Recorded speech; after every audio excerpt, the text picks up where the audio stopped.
আসসালামু আলাইকুম। ওয়ালাইকুম আসসালাম। তানহা, বাকি দুইজন কই? স্যার মিমে তো নক দিলাম, ও তো আসতেছে না। আর শান্তার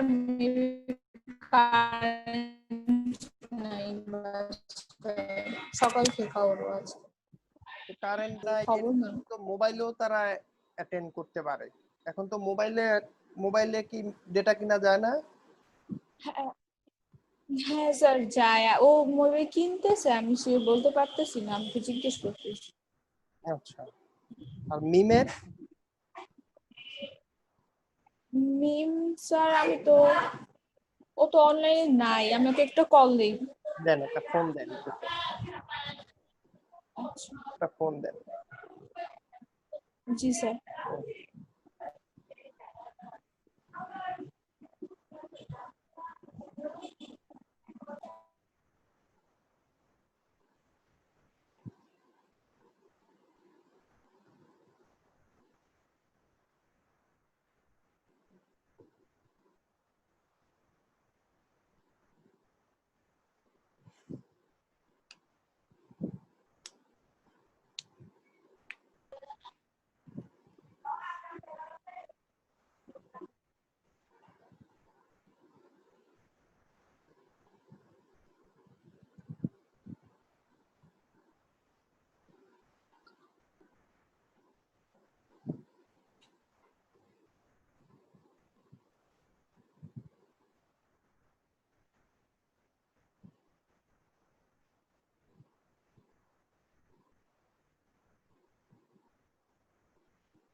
হ্যালো।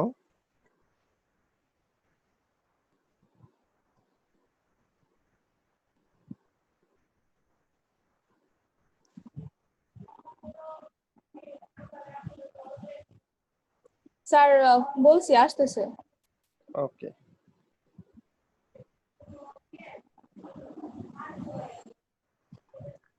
আর শান্তার কারেন্ট নাই নাকি?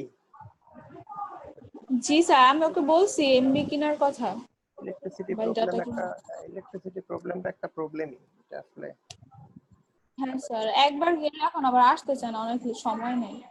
গতকালকে তো আমাদের এখানে খুব সমস্যা করছে, খুবই সমস্যা করছে, যেটা মানে চিন্তা করার মতো না। কালকে আবার স্যার নেট অনেক ডিস্টার্ব ছিল, নাজমুল স্যারের ক্লাসে মানে অনেক সময় অনেক ডিস্টার্ব দিছে, আমাদের ক্লাসই ঠিক মতো করতে পারিনি। হুম, সবারই ডিস্টার্ব ছিল কালকে। ঝামেলা।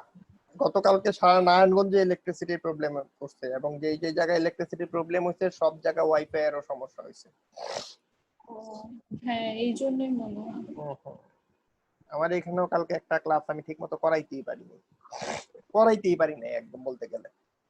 বাকি দুইটা করাইতে পারছি, ওইটা করাইতে পারি নাই। বই তো এখনো ম্যানেজ করেন নাই নাকি? না স্যার, ওই যে গৌরহরি ভাইয়াকে বলছি, আমিও বলছি এই সপ্তাহের মধ্যে এনে ফেলবো। ওকে, আপনারা ফ্রাইডের মধ্যে ম্যানেজ করার চেষ্টা করবেন, এক নাম্বার কথা। জি স্যার। আর ম্যাটেরিয়াল গুলি আমি গুগল ক্লাসরুমে দিয়েছি, গুগল ক্লাসরুমে কি পেয়েছেন? স্যার গুগল ক্লাসরুমে চেক করে নেবেন, ফেসবুক গ্রুপে যে ওইটাতে ওকে ফাইন, দেখছি। গুগল ক্লাসরুমটা একটু চেক করে নেবেন, আপনারা তিনজনই তো অ্যাড আছেন, সমস্যা কি? জি স্যার, এখনই দেখতেছি। হ্যাঁ, গুগল ক্লাসরুমে চেক নেবেন। হ্যাঁ স্যার, আছে, দেখছি স্যার। নিমেদি খবরই নেই।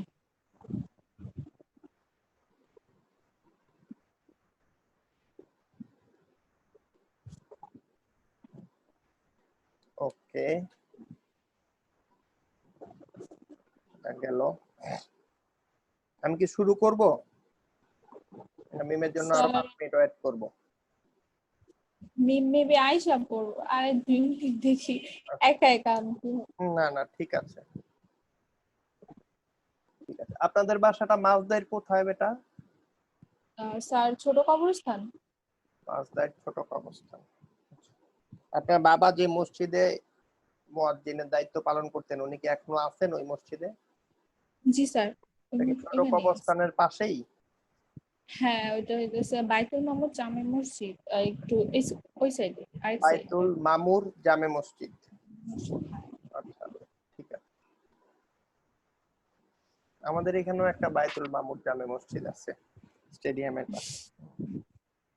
নামগুলি স্যার মিম মেবি ট্রাই করতেছে, ওটা হইতেছে হুম না। হুম পেয়েছি।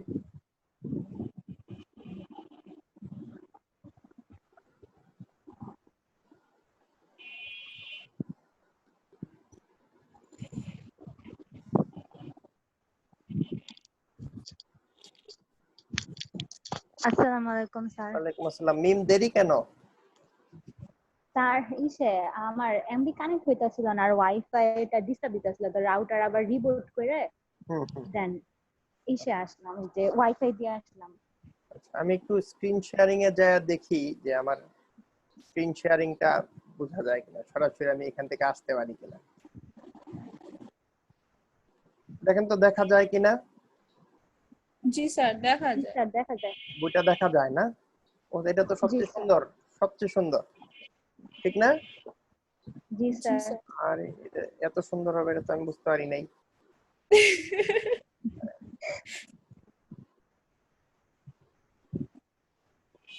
এটা ভালো হয়েছে আসলে, কিন্তু আরেকটু বড় করতে পারলে এটা ভালো হইতো। তো ছবিটা বড় হ্যাঁ করা স্যার। যায় না, ঠিক না? Full screen। এবার মনে হয় একটু বড় হয়েছে, দেখেন তো এবার কি একটু বড় করে দেখা যায় নাকি? জি স্যার। আর স্যার আমাদের এখান থেকেও জুম করা যায়। ও ফাইন, তাহলে তো আরো হ্যাঁ, সুন্দর হলো। আর আপনাদের মোবাইলটা এখান না থেকে আপনি হ্যাঁ, পাশাপাশি মোবাইলে করে নেন, যারা তাহলে আছে তারা দেখবেন। জুম করতে পারেন, একটু বড় করে নিতে পারেন।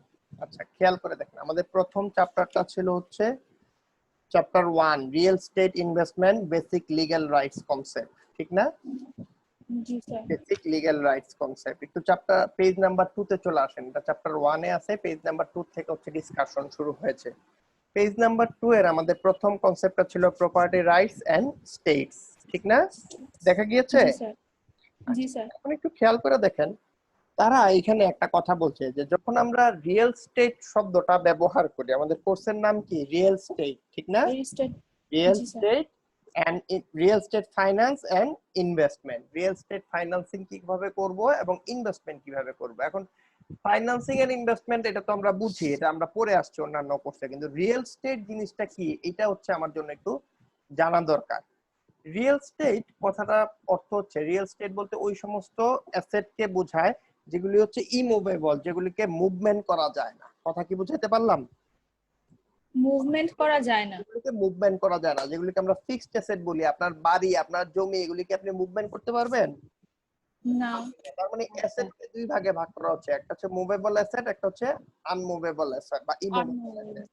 যে অ্যাসেটটা মুভমেন্ট করা যায় সেটা হচ্ছে মুভেবল অ্যাসেট, যে অ্যাসেটটা মুভমেন্ট করা যায় না সেটা হচ্ছে ইমুভেবল অ্যাসেট। এই রিয়েল স্টেটটা হচ্ছে it's a part of immovable বা আনমুভেবল অ্যাসেটস। এতটুকু পর্যন্ত কি ক্লিয়ার?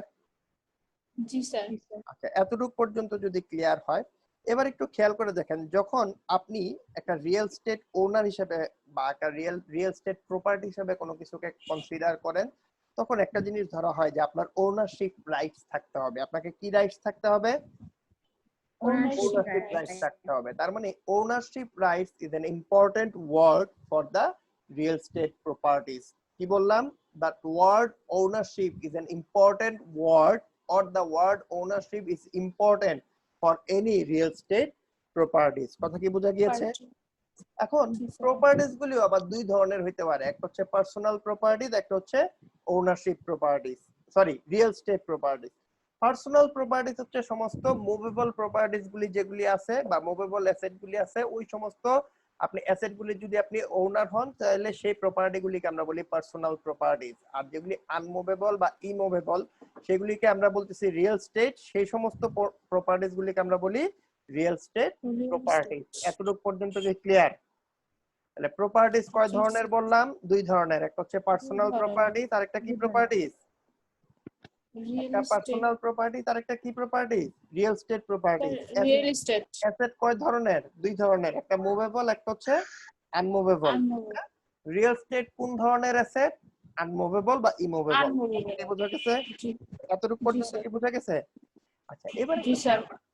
যখন আপনি ওনারশিপ কনসিডার করবেন আপনার পার্সোনাল প্রপার্টিজের ওনারশিপ এবং রিয়েল এস্টেট প্রপার্টিজের যে ওনারশিপ, দুইটা ওনারশিপের মধ্যে একটা বেসিক কিছু পার্থক্য আছে। তার মানে যে জিনিসগুলি, যে ওনারশিপগুলি পার্সোনাল প্রপার্টিজের জন্য ভ্যালিড, রিয়েল এস্টেটের জন্য সেটা ভ্যালিড নাও হইতে পারে। আবার যে ওনারশিপটা রিয়েল এস্টেটের প্রপার্টিজের জন্য ভ্যালিড, পার্সোনাল প্রপার্টিজের জন্য সেটা ভ্যালিড নাও হইতে পারে। এতটুকু পর্যন্ত কি ক্লিয়ার? জি স্যার। এই কথাগুলি আপনার প্রথম এবং দ্বিতীয় প্যারায় বলা আছে, দেখেন আমি স্টার মার্ক দিয়ে রাখছি, পাইছেন? জি জি স্যার। ওকে, আচ্ছা এবার একটু খেয়াল করে দেখেন, যখনই আপনি একটা রিয়েল এস্টেট প্রপার্টিজের ওনারশিপ পাবেন বা ওনার হিসেবে কনসিডার হবেন, তখন আপনার সেখানে কিছু প্রপার্টিজ রাইটস ডেভেলপ করবে। আপনার কি ডেভেলপ করবে? Properties rights. তার মানে ওনারশিপ শব্দটার অর্থই হচ্ছে কিন্তু এই রাইট টু ক্লেম। মনে আছে আমি মানি এন্ড ব্যাংকিং এ পড়িয়েছি, the term ownership means a right to claim। তার মানে হচ্ছে যখনই আপনি কোনো ওনারশিপ পাবেন তখন আপনার ওই প্রপার্টিজের উপর একটা রাইট চলে আসবে। হইতে পারে একটা হইতে পারে ভোগ দখল করার রাইট, পজিশনিং রাইট। কি রাইট? পজিশনিং রাইট, ঠিক না? আপনি সেটাকে ভোগ দখল করতে পারবেন, আপনি সেটাকে বিক্রি করতে পারবেন, আপনি সেটাকে বন্ধক দিয়ে লোন নিতে পারবেন। কথা কি বোঝা গিয়েছে? জি স্যার। বোঝা গিয়েছে? এখন একটু জি। খেয়াল করে দেখেন, এখন একটু খেয়াল করে দেখেন, আমি কি বললাম যে অন্যান্য পার্সোনাল প্রপার্টির ক্ষেত্রে ওনারশিপ আর রিয়েল এস্টেটের ক্ষেত্রে ওনারশিপ দুইটার মধ্যে একটা বেসিক পার্থক্য আছে, কিছু বেসিক পার্থক্য আছে। তার মানে যখন আপনি রিয়েল এস্টেট প্রপার্টিজ গুলির ওনারশিপ পাবেন তখন ওনারশিপের পাশাপাশি ওনারশিপ ছাড়াও আপনি কিছু বেসিক বেনিফিট এনজয় করতে পারবেন, যেটা অন্যান্য প্রপার্টিজের ক্ষেত্রে আপনার পসিবল নাও হইতে পারে। এতটুকু পর্যন্ত কি ক্লিয়ার? রিয়েল এস্টেটের সময় স্যার, রিয়েল এস্টেটের ক্ষেত্রে আপনি যদি ওনারশিপ নাও হয় আপনি কিছু বেনিফিট ভোগ করতে পারবেন, যেটা অন্যান্য প্রপার্টিজের ক্ষেত্রে আপনি এভিল নাও করতে পারেন। এতটুকু পর্যন্ত কি ক্লিয়ার? জি জি স্যার। স্যার। আচ্ছা এবার একটু খেয়াল করে দেখেন, একদম লাস্ট প্যারায় এই বইয়ে বলতেছে দ্য ভ্যালু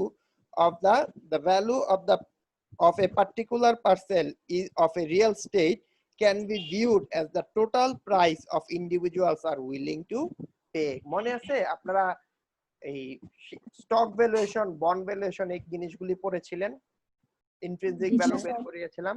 আচ্ছা একটু খেয়াল করে হ্যাঁ। দেখুন তো, যখন স্টক ভ্যালুয়েশন বের করেছেন, স্টকের প্রাইস কোনটা? A present value of all the future cash flows. যে প্রাইসটা আপনি পে করতে উইলিং হন সেটাই হচ্ছে স্টকের জন্য একটা ইন্ট্রিনসিক প্রাইস, বা সেটাই হচ্ছে তার মার্কেট প্রাইস কোনটা? তার মার্কেট প্রাইস হচ্ছে যে প্রাইসটা আপনি মার্কেটে অ্যাভেলেবল আছে এবং যে প্রাইসটা আপনি পে করতে চাচ্ছেন সেটাই হচ্ছে তার ভ্যালু। কথা কি বোঝা গিয়েছে? জি স্যার। আচ্ছা আপনি যেটা বের করছেন সেটা হচ্ছে ইন্ট্রিনসিক ভ্যালু, মার্কেটে যে প্রাইসটা অ্যাভেলেবল আছে সেটা হচ্ছে তার মার্কেট ভ্যালু, এবং শেয়ারটা ট্রেড হয় কিন্তু মার্কেট ভ্যালুতে। তার মানে কোনো একটা শেয়ারের ভ্যালিড প্রাইস হচ্ছে কাস্টমার তার জন্য যে প্রাইসটা পে করতে চায়। কথা কি বুঝাইতে পারলাম? শিওর? শিওর?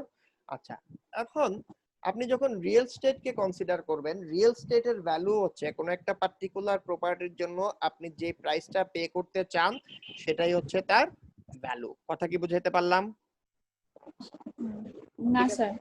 আপনি কোন একটা পার্টিকুলার অ্যাসেটের জন্য যে প্রাইসটা পে করতে চাচ্ছেন, that means the price that you are willingly বা the price that you are willing to pay for a particular asset, that price is basically the value of that properties. এতটুকু পর্যন্ত কি clear? ও sure? এবার একটু খেয়াল করে দেখেন, আপনি যখন ওনারশিপ স্যার। পাবেন, Yes, sir. তখনই তো আপনি সেটার কাছ থেকে বেনিফিট পাবেন। এটাই তো সিস্টেম, ঠিক না? জি স্যার। সিস্টেম। কিন্তু রিয়েল এস্টেটের বেলায় আপনি ওনার না হয়েও সেখান থেকে আপনি বেনিফিট পাইতে পারেন। এরকম দুইটা এক্সাম্পল হচ্ছে, একটা হচ্ছে লিজ আর একটা হচ্ছে মর্গেজ। একটা কি? লিজ এবং আরেকটা হচ্ছে Leaves. মর্গেজ। পেজ নাম্বার 3 এর ঠিক প্রথম প্যারাতে এই দুইটা জিনিস বলা আছে। লিজ কি? লিজ যখন হচ্ছে আপনি কারো কাছ থেকে কোনো একটা জমি বা কোনো একটা বাড়ি বা কোনো একটা রিয়েল এস্টেট প্রপার্টি নির্দিষ্ট একটা সময়ের জন্য নিয়ে সেটার ওনার আপনি না, কিন্তু আপনি সেখানে বসবাস করতেছেন, সেখানে ভোগ দখল করতেছেন। তার মানে কি? আপনি সেই জিনিসটা থেকে বেনিফিট জেনারেট করতেছেন। কথা কি বোঝা গিয়েছে? মর্গেজ কথার অর্থ হচ্ছে আপনি কোনো একটা জিনিস কারো কাছে আপনি কোল্যাটারাল হিসেবে বন্ধক রাখছেন। যখনই আপনি তার কাছে বন্ধক রাখছেন আপনি আর সেটার উপরে পিওর ওনারশিপ ক্লেম করতে পারেন না, কারণ আপনি বন্ধক রেখে তার কাছ থেকে আপনি লোন নিয়েছেন। লোন নেওয়ার পর সেই জায়গাটা আপনি ভোগ দখল করতেছেন, কিন্তু আপনার সেখানে ওনারশিপ আগের পর্যায়ে আর নাই, এবং ঠিক সময় মতো আপনি যদি তাকে টাকাটা পরিশোধ করতে না পারেন, ওই পার্টিকুলার অ্যাসেটটা বিক্রি করে দিতে পারবে। তার মানে আপনার অ্যাসেট না, অ্যাসেটটা সরি এই অ্যাসেটটা তার না, এটা আপনার, কিন্তু আপনার কনসার্ন ছাড়া সেই ওই অ্যাসেটটা বিক্রি করে দিতে পারবে। এটাকে আমরা বলি মর্গেজ। এটাকে আমরা কি বলি? মর্গেজ। কথা কি বোঝা যাচ্ছে মিম? জি স্যার। শিওর তো? আচ্ছা, তার মানে হচ্ছে জি স্যার। যখন পার্সোনাল প্রপার্টি আমরা বললাম, পার্সোনাল প্রপার্টির ক্ষেত্রে আপনি ওনারশিপ ক্লেম করার সাথে সাথে বা ওনারশিপ রাইট পাওয়ার সাথে সাথেই আপনি সেখান থেকে বেনিফিট পাওয়া শুরু করে দিতে পারছেন। যখন আমি রিয়েল এস্টেট প্রপার্টিজ বলছি, সেখান থেকে আপনি ওনারশিপ ছাড়াও বেনিফিট পাইতে পারেন। এখানেই আমি বললাম যে পার্সোনাল প্রপার্টি এবং রিয়েল এস্টেট প্রপার্টির মধ্যে ওনারশিপ নিয়ে কিছু বেসিক ডিফারেন্স রয়েছে। আচ্ছা, এতটুকু পর্যন্ত কি ক্লিয়ার? তাহলে আমি একটু সামারাইজ করি এই পর্যন্ত আমি কি কি বললাম। আমি প্রথম কথাটাই বলছি যে অ্যাসেটকে দুই ভাগে ভাগ করা হচ্ছে, একটা হচ্ছে মুভেবল অ্যাসেট, একটা হচ্ছে unmovable asset. Real estate is basically a part of unmovable asset. যখনই আপনি রিয়েল এস্টেট প্রপার্টির কথা বলেন তখন একটা ওনারশিপ ক্লেম চলে আসে বা ওনারশিপ রাইট চলে আসে। যখনই আপনার উপর কোনো রিয়েল এস্টেট বা কোনো একটা প্রপার্টির উপর আপনার ওনারশিপ চলে আসে, তখন সেই অ্যাসেটটাকে আমরা বলি রিয়েল এস্টেট প্রপার্টিজ। এখন আমি বললাম রিয়েল এস্টেট প্রপার্টিজ এর ওনারশিপ রাইট আর পার্সোনাল প্রপার্টির ওনারশিপ রাইটস এর মধ্যে কিছু পার্থক্য আছে। তারপরে আমি বললাম যে অন্যান্য অ্যাসেটের মতো রিয়েল এস্টেট প্রপার্টিজ গুলিরও তার ভ্যালু হচ্ছে the price that you are willing to pay. তারপর আমি বললাম যে অন্যান্য পার্সোনাল প্রপার্টি যখন হয়, ওই পার্সোনাল প্রপার্টি গুলির ক্ষেত্রে আপনি যখনই ওনারশিপ পান আপনি বেনিফিট এনজয় করতে পারেন, কিন্তু রিয়েল এস্টেটের বেলায় আপনি ওনারশিপ পাওয়া ছাড়াও আপনি বেনিফিট এনজয় করতে পারেন। এরকম দুইটা এক্সাম্পল আমি কি কি দিয়েছি, একটা হচ্ছে লিজ আর একটা কি মর্গেজ। একটা মর্গেজ। বইটা সামনে আছে না? ছবিটা দেখা যাচ্ছে না? জি স্যার। শিওর। আচ্ছা, এবার আসেন পেজ নাম্বার দেখছেন তো আমি নিজে আগে কিভাবে পড়ছি, বুঝা গেছে? আচ্ছা, আপনাদেরকেও কিন্তু এভাবেই পড়তে হবে, এভাবেই পড়তে হবে। কারণ আমি কি বলছি, এগুলি নতুন সাবজেক্ট, আপনিও পড়বেন আমিও পড়বো, আপনিও আমার কাছ থেকে শিখবেন আমিও আপনার কাছ থেকে শিখবো। এতটুকু পর্যন্ত কি ক্লিয়ার? ওকে, এবার আসেন। এখন কথা হচ্ছে আপনারা কি ইন্স্যুরেন্স কোর্সটা করেছেন? জি স্যার। ও ফাইন স্যার। স্যার আসসালামু আলাইকুম। ওকে, ইন্স্যুরেন্স কোর্স এবং বিজনেস ল কোর্সটা কি করেছেন? ওয়ালাইকুম আসসালাম। জি স্যার করছি। ইন্স্যুরেন্স এবং বিজনেস ল এর অনেক টেকনিক্যাল টার্ম এখানে ইউজ হবে। হ্যাঁ, অনেক টেকনিক্যাল টার্ম এখানে ইউজ হবে। এবার একটু খেয়াল করে দেখেন, আমি যখন রিয়েল এস্টেট প্রপার্টিজ নিয়ে ডিল করব, এখন রিয়েল এস্টেট প্রপার্টিজের ওনারশিপ কিভাবে ট্রান্সফার হয়, কিভাবে ওনারশিপ প্রপার্টিজ বাই করে, কিভাবে ওনারশিপ প্রপার্টিজ সেল করে, এই জিনিসগুলি সম্পর্কে আমার ধারণা থাকতে হবে না? ঠিক না? এই কথাটাই লাস্ট প্যারাতে বলছে, it should be clear that some understanding of the legal characteristics of real estate is essential to analyze the relative benefits that accrue to the various parties. একদম প্রথম লাইনটাই বলছে। কথা কি বোঝা গেছে? এখন কিভাবে এই প্রপার্টিজ গুলি, পরের লাইনে বলা হচ্ছে হাউ টু বাই সেল বোরোইং, কি কিভাবে করতে হয়, এই জিনিসগুলি সম্পর্কে যদি আপনার ক্লিয়ার ধারণা না থাকে তাহলে আপনি এই জিনিসগুলির থেকে বেনিফিট পাইতে পারবেন না। যেমন অনেকে মনে করে আমার জায়গা আছে আমি বন্ধক দিলেই টাকা পাওয়া যাবো, সেই টাকায় বাড়ি বানায় ফেলবো। আমার জায়গা বাড়ি আছে আমি বন্ধক দিলেই টাকা পাওয়া যাবো, সে টাকা দিয়ে আমি ব্যবসা করবো। আমি গেলেই আমার জায়গা আছে আমি ব্যাংকে বন্ধক দিয়ে দিব, ব্যাংক আমাকে টাকা দিয়ে দিবে, আমি সেই টাকায় বাড়ি বানায় ফেলবো। এখন ব্যাংক কি গেলেই আপনাকে বন্ধক দিয়ে নিয়ে টাকা দিয়ে দিবে? ব্যাংকেরও কিছু সিস্টেম আছে। আবার আপনার জায়গাটা, আপনার মালিক হচ্ছেন 4 জন, আপনি ইচ্ছা করলে কি আপনার পুরো টাকাটা আপনি জায়গাটা ব্যাংকের কাছে বন্ধক দিতে পারবেন? কারণ ওই জায়গার তো মালিক 4 জন, আপনি ইচ্ছা করলে কিভাবে বন্ধক দিবেন? আপনি একা তো বন্ধক দিতে পারবেন না, সেই ক্ষেত্রে বাকি 3 জনের তো কনসার্ন লাগবে না? হ্যাঁ। ওকে, তার মানে কিভাবে ব্যাংক এটা নিবে, কিভাবে আপনি বাই করবেন, কিভাবে সেল করবেন, এই জিনিস সম্পর্কে মানে you need to have a clear idea about this issues. এতটুকু পর্যন্ত কি ক্লিয়ার? এতটুকু পর্যন্ত কি ক্লিয়ার? শিওর? শান্তা, আপনি একটু দেরিতে আসছেন, আপনার মোবাইলের ডেটা শেষ হয়ে গিয়েছিল আমরা শুনেছি। থ্যাংক ইউ ডেটা ম্যানেজ করে আবার চলে আসার জন্য। আচ্ছা, এবার আসেন আমরা পেজ 4 এ যাব। পেজ 4 এ প্রথম কনসেপ্টটাই হচ্ছে definition of state. Definition of state খেয়াল করে দেখেন, a person that could have every kind of assets is known as state. একটা মানুষের যত ধরনের প্রপার্টিজ থাকতে পারে, যত ধরনের সম্পদ থাকতে পারে, সবগুলো কি বলা হয়? স্টেট। সবগুলিকে কি বলা হয়? আপনার মোবাইল যেটা আছে সেটা একটা স্টেট, আপনার চেয়ার টেবিল খাতা বালিশ বাসন কোসন যা আছে সব হচ্ছে স্টেট। কিন্তু এটা যখন রিয়েল প্রপার্টি হয়, এটা যখন রিয়েল প্রপার্টি হয়, জায়গা জমি বাড়ি হয়, তখন আমরা সেটাকে বলি রিয়েল স্টেট। আমরা সেটাকে কি বলি? Real estate. তার মানে সমস্ত রিয়েল স্টেটই হচ্ছে স্টেট, কিন্তু সমস্ত স্টেট রিয়েল স্টেট না। কথা কি বোঝা গিয়েছে? all real states are states, all real states are states, but not all the states are real states. কথা কি বোঝা গেছে? প্রত্যেকটা রিয়েল স্টেটই এক একটা স্টেট। আপনার যত ধরনের স্যার রিয়েল এস্টেটের জন্য কি বললেন? মানুষের সব সম্পত্তি স্টেট, কিন্তু সব সম্পত্তি হচ্ছে স্টেট, কিন্তু শুধুমাত্র জায়গা জমিন সংক্রান্ত যে সমস্ত সম্পদ সেগুলি হচ্ছে রিয়েল স্টেট।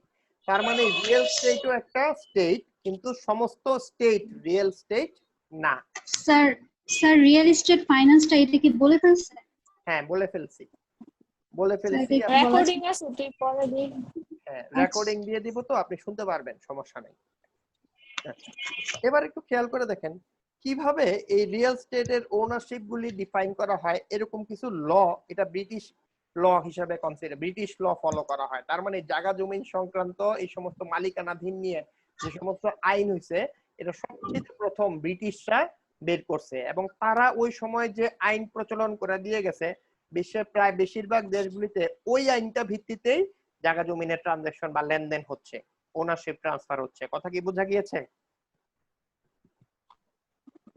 মিম, কথা কি বোঝা গিয়েছে?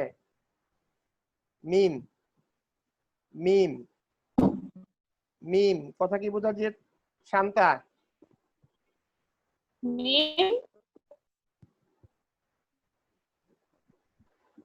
ওর ইন্টারনেটে প্রবলেম হচ্ছে। আচ্ছা আমি কি বললাম? শান্তা কথা শোনা যাচ্ছে? শান্তা, স্যার প্রবলেম হচ্ছে নেটওয়ার্কে, ভালোভাবে বোঝা যাচ্ছে। আমার কথা তানহা শুনতে পাচ্ছেন? জি স্যার। আচ্ছা মিম, আবার রিপিট করতেছি, কথা শোনা যাচ্ছে? মিম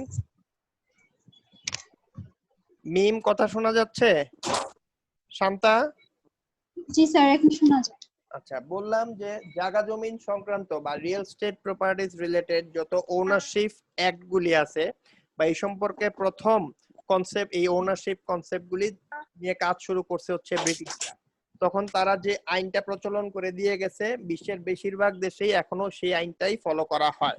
এই জন্য রিয়েল স্টেট প্রপার্টিজ এর ক্ষেত্রে যে সমস্ত ওনারশিপ ট্রান্সফার গুলি হয়, সেই ওনারশিপ ট্রান্সফারের ক্ষেত্রে বা বিভিন্ন ট্রানজাকশনের ক্ষেত্রে ব্রিটিশ একটাই ফলো করা হয়। এতটুকু পর্যন্ত কি বোঝা গিয়েছে? জি স্যার। স্যার এখানে আপনাদের এখানে কিছু এক্সাম্পল দিয়েছে, ফি স্যাম্পল, খেয়াল করে দেখেন, ফি স্যাম্পল, লিজ, এরকম কিছু কথা বলা আছে। সামনে এগুলি সম্পর্কে আমি আরো ডিটেইলস আলোচনা করব। খেয়াল করে দেখেন পরবর্তী কনসেপ্টটাই বলতেছে two general classifications of states. পাইছেন? Two general classification of state, page number 4। জি স্যার। খেয়াল করে দেখেন এখানে তারা দুই ভাগে স্টেটকে ভাগ করছে। একটা হচ্ছে এক নাম্বার বলতেছে বেসড অন রাইটস, দুই নাম্বার বলতেছে বেসড অন পজিশন। এক নাম্বার দেখেন বেসড অন রাইটস, দুই নাম্বার হচ্ছে বেসড অন পজিশন। পাওয়া গেছে? দেখা গেছে? জি স্যার। বেসড অন রাইটস, দুই নাম্বার হচ্ছে বেসড অন পজিশন। আচ্ছা বেসড অন রাইটস, দুই নাম্বার হচ্ছে বেসড অন পজিশন। খেয়াল করে দেখেন based on rights real estate properties are classified or distinguished into two types. একটা হচ্ছে states in possession versus states not in possession. কি বললাম? states in possession versus state not in possession. possession কথার অর্থ হচ্ছে দখল করে রাখা। possession কথার অর্থ কি?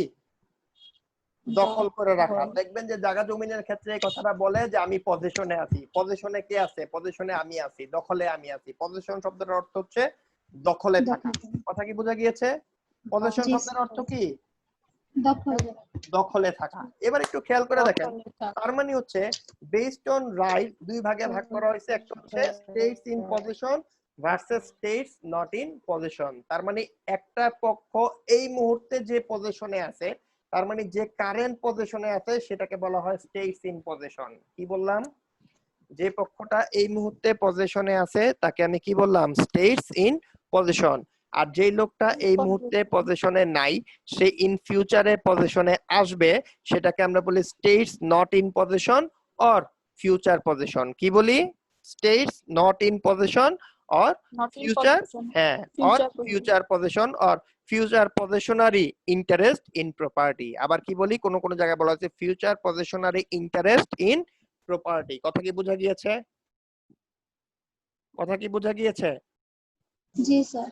আচ্ছা, যেমন মনে করে দেখেন, আপনি তানহারা এখানে কি নিজের মিম, আপনারা কি নিজেদের বাসায় থাকেন না জি ভাড়া স্যার। বাসায়? নিজেদের বাসায় থাকেন।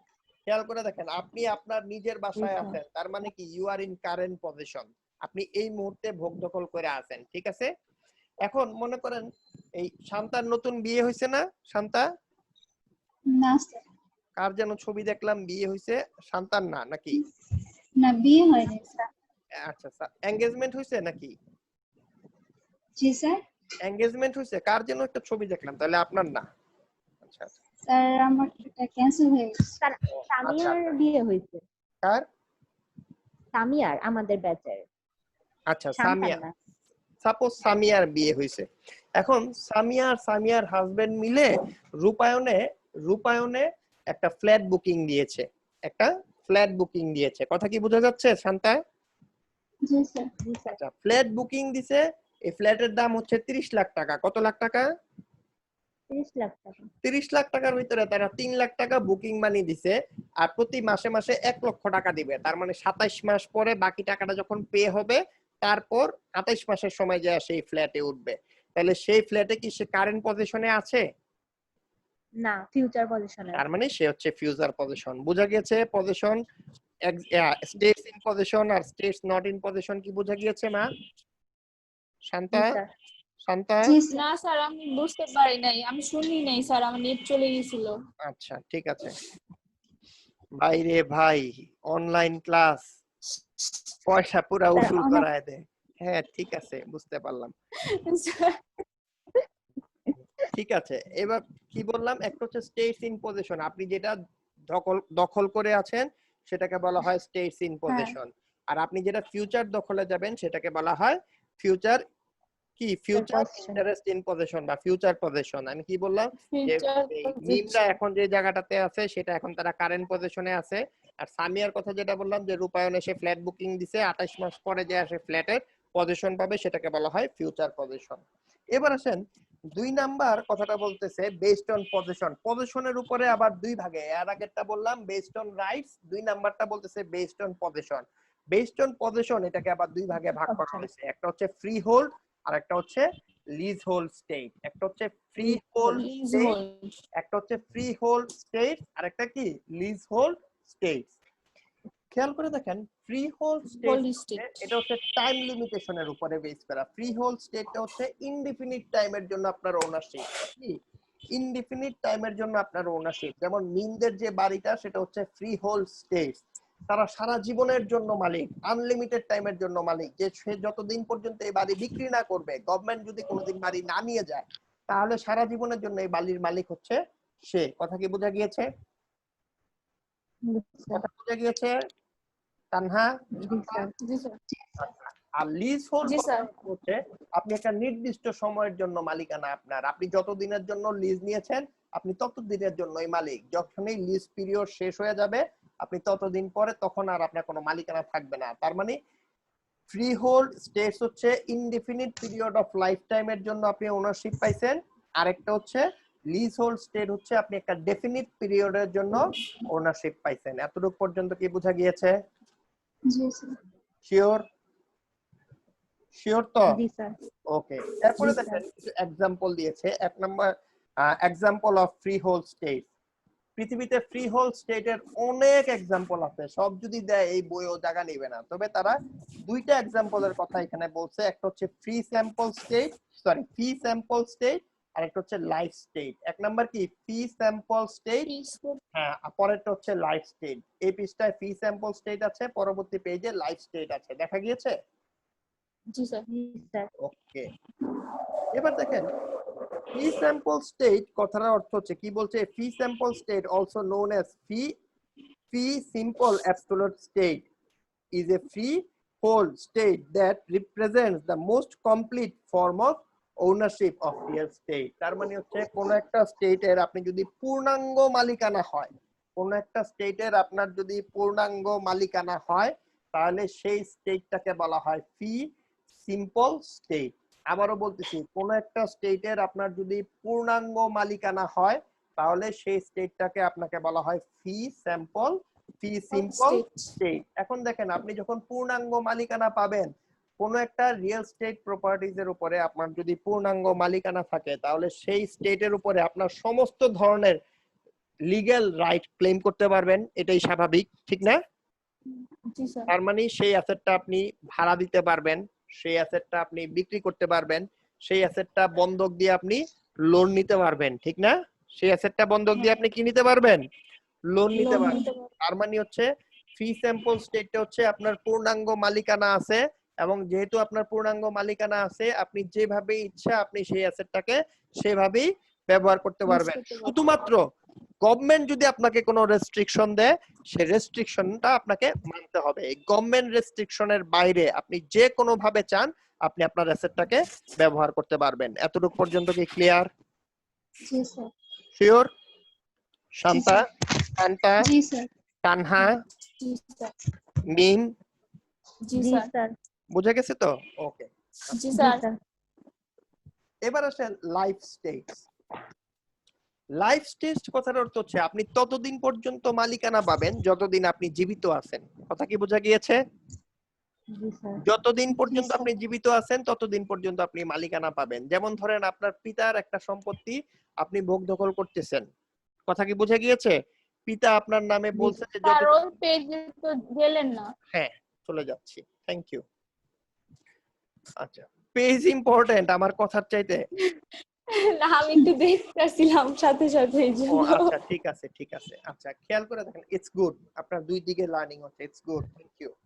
আচ্ছা, লাইফ স্টেজ কথার অর্থ হচ্ছে আপনি যতদিন পর্যন্ত জীবিত আছেন ততদিন পর্যন্ত আপনি এটার ওনারশিপ। এখন মনে করেন আপনার বাবার একটা সম্পত্তি সে আপনাকে ভোগ দখল করার জন্য দিছে।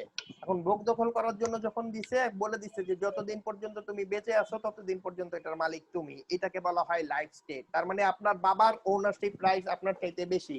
আপনি মারা গেলে সেটার মালিক আবার আপনার বাবা হয়ে যাবে। আপনার বাবাকে বলা হয় গ্র্যান্টর, আপনাকে বলা হয় গ্র্যান্টি। আপনার বাবাকে কি বলা হয়? গ্র্যান্টর, আপনাকে বলা হচ্ছে গ্র্যান্টি। এই নির্দিষ্ট সময়ের মধ্যে আপনি, স্যার আমি বেঁচে থাকবো ততদিন? হ্যাঁ, আপনি যতদিন বেঁচে থাকবেন। আপনি মারা গেলে এটার মালিক আপনার বাবা হয়ে যাবে। কথা কি বোঝা গেছে? আচ্ছা, জি স্যার। হ্যাঁ হ্যাঁ, আচ্ছা, এবার একটু খেয়াল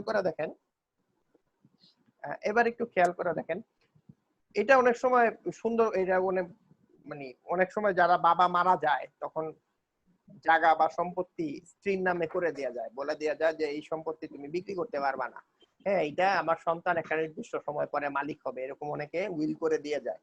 লাইফ স্টেট অনেকটা ওই টাইপের, অনেকটা এই টাইপের।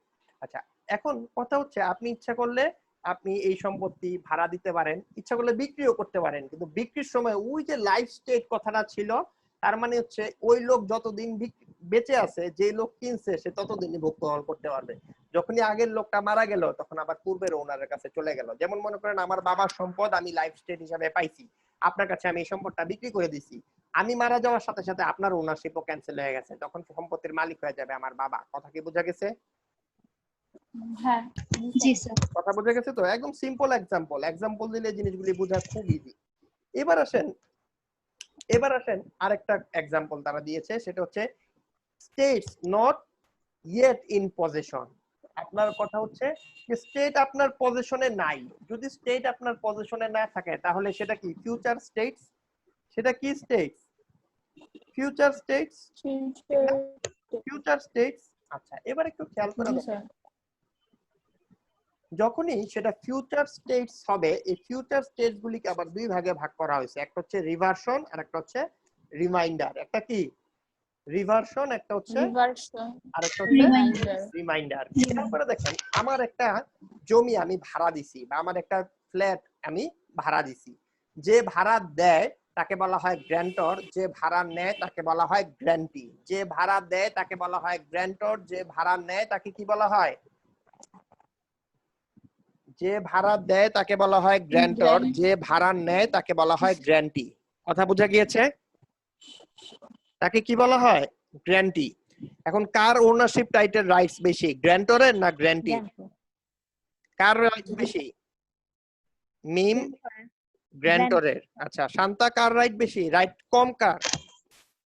Sir guarantee.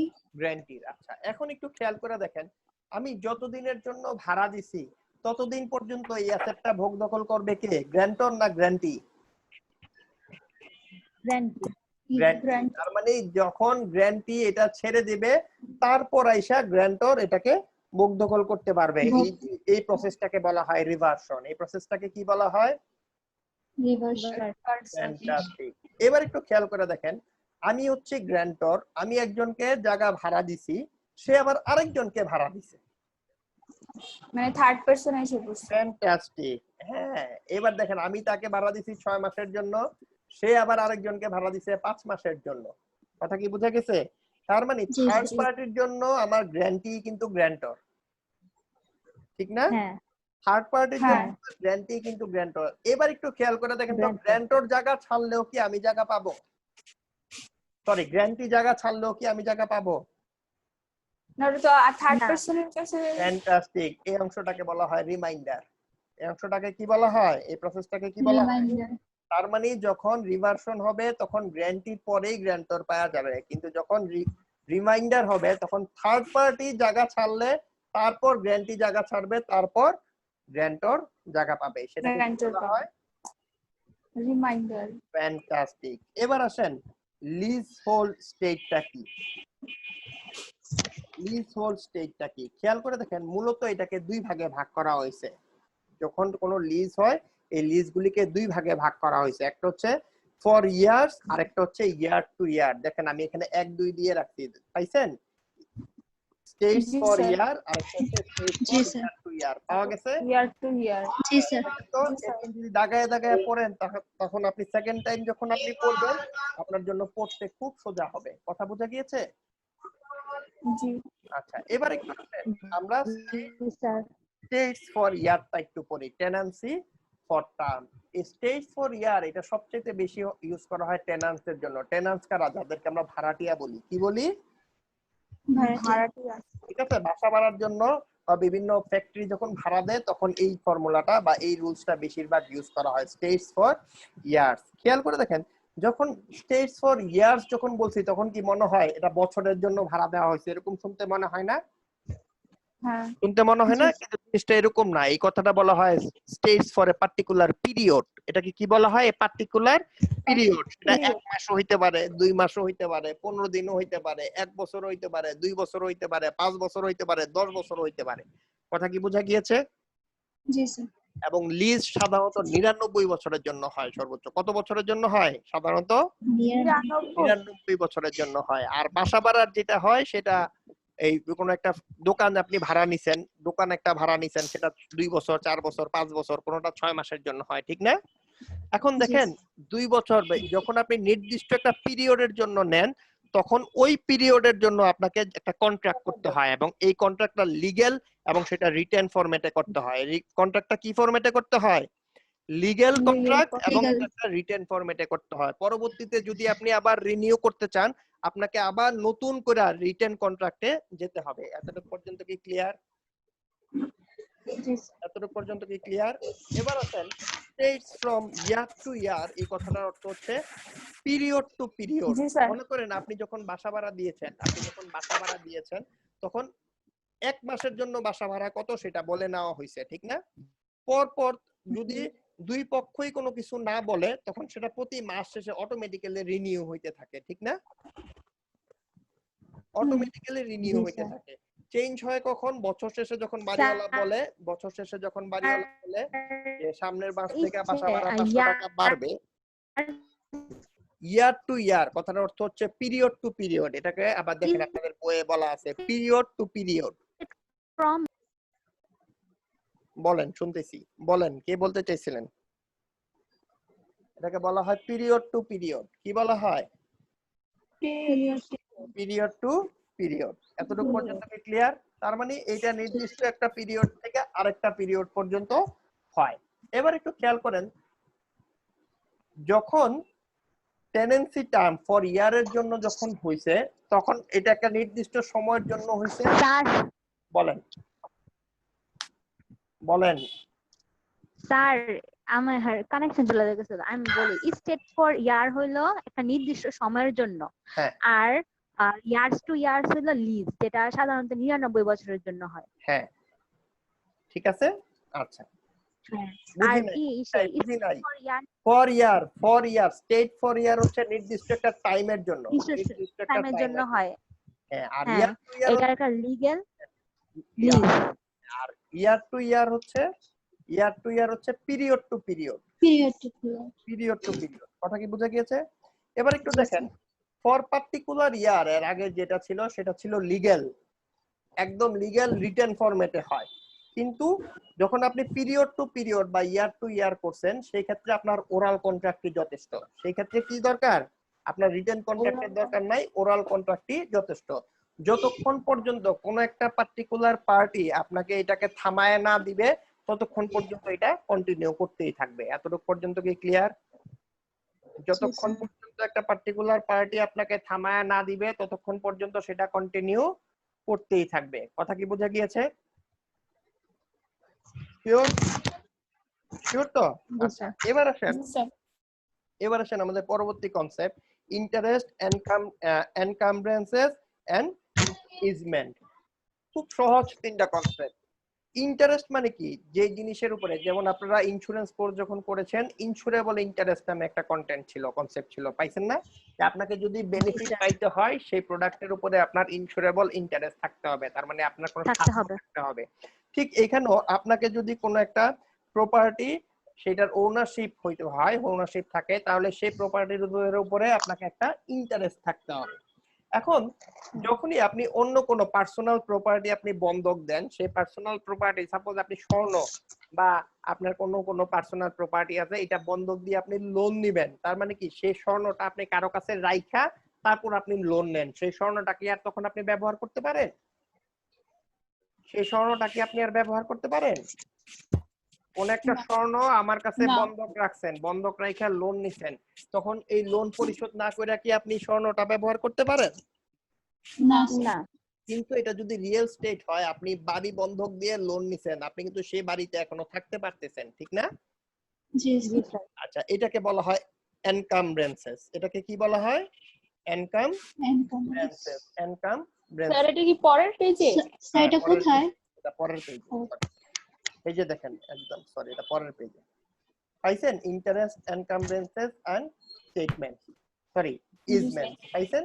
তাহলে ইন্টারেস্ট কি বললাম? যখনই কোন একটা প্রপার্টিজের উপরে আপনার ওনারশিপ রাইটস চলে আসছে এবং সেই প্রপার্টিজের উপরে আপনি বেনিফিশিয়ারি হোল্ডার হবেন, সেই ক্ষেত্রের উপরে আপনার ইন্টারেস্ট চলে আসছে।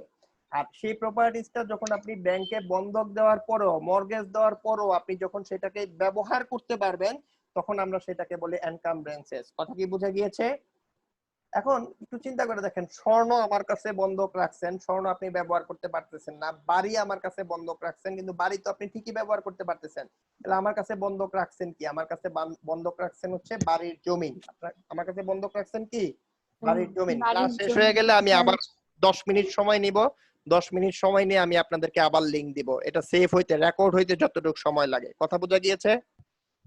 ক্লাস শেষ হয়ে গেলে রেকর্ড হইতে যতটুকু সময় লাগে 10 মিনিট সময় নিয়ে আমি আপনাদেরকে আবার লিংক দিব। আচ্ছা, একটু খেয়াল করে দেখেন, তাহলে আপনি আমার কাছে বন্ধকটা দিবেন কি? বন্ধক দিবেন হচ্ছে বাড়ির জমিনের, বাড়ির জমির যে দলিলটা, এই দলিলটাকে বলা হয় সিকিউরড ডকুমেন্টস। এই দলিলটাকে কি বলা হয়? Secured documents. তার মানে এই দলিলটা যতক্ষণ আমার কাছে আছে, এই পেপারস গুলি যতক্ষণ আমার কাছে আছে, ততক্ষণ এই বাড়ির উপরে লিগ্যাল রাইটস হচ্ছে আমার।